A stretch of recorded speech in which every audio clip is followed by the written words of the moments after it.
In Karnataka,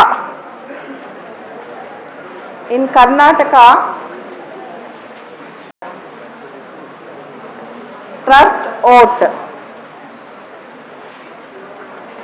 కర్ణాటకలో రాజకీయాలు నాటకాలుగా మారాయి. సుప్రీంకోర్టు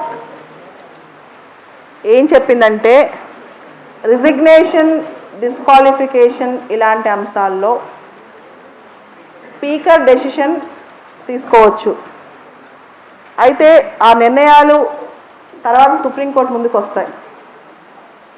ఎంటైర్ రిపోర్ట్ ఈరోజు ట్రస్ట్ ఓట్లో కాంగ్రెస్, జేడీఎస్ ఎమ్మెల్యేలు ఎవరైతే రెబెల్ అయ్యారో వాళ్ళందరూ పార్టిసిపేట్ చేయాలా చేయకూడదా అనేది వాళ్ళ ఇష్టం.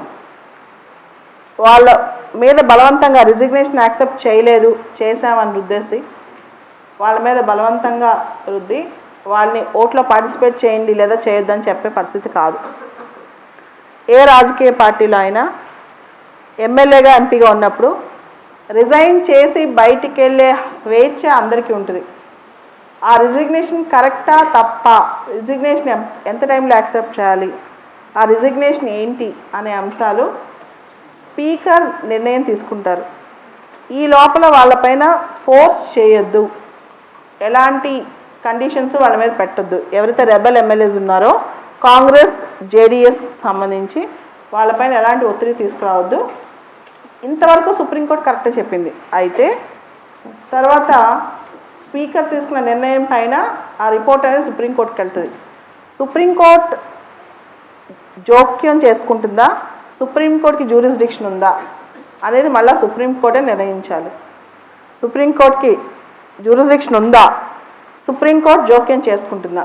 ఎందుకంటే court should not interfere in the affairs of the legislature. కోర్టులు చట్టసభల యొక్క ఇంటర్నల్ విషయాల్లో, అంతర్గత విషయాల్లో జోక్యం చేసుకోకూడదు. అలాంటి మరి కోర్ట్స్ చేసుకోవచ్చా, ఈ విషయాన్ని చేసుకోకూడదా? Unless there is a gross irregularity or illegality, చాలా ఇర్రెగ్యులారిటీ, ఇల్లీగాలిటీ అంత కూడా స్పీకర్దే నిర్ణయం. కానీ ఇంకొక అంశం ఏంటంటే speaker is a political post. Speaker పక్షపాత ధోరణి చేస్తున్నప్పుడు అప్పుడు సుప్రీంకోర్టు జోక్యం చేసుకోవచ్చా? It's a very big constitutional entanglement. రాజ్యాంగపరంగా చాలా పెద్ద సమస్య అన్నమాట. దీన్ని ఎలా సాల్వ్ చేస్తారని మనం చూడాలి. It's a very important issue.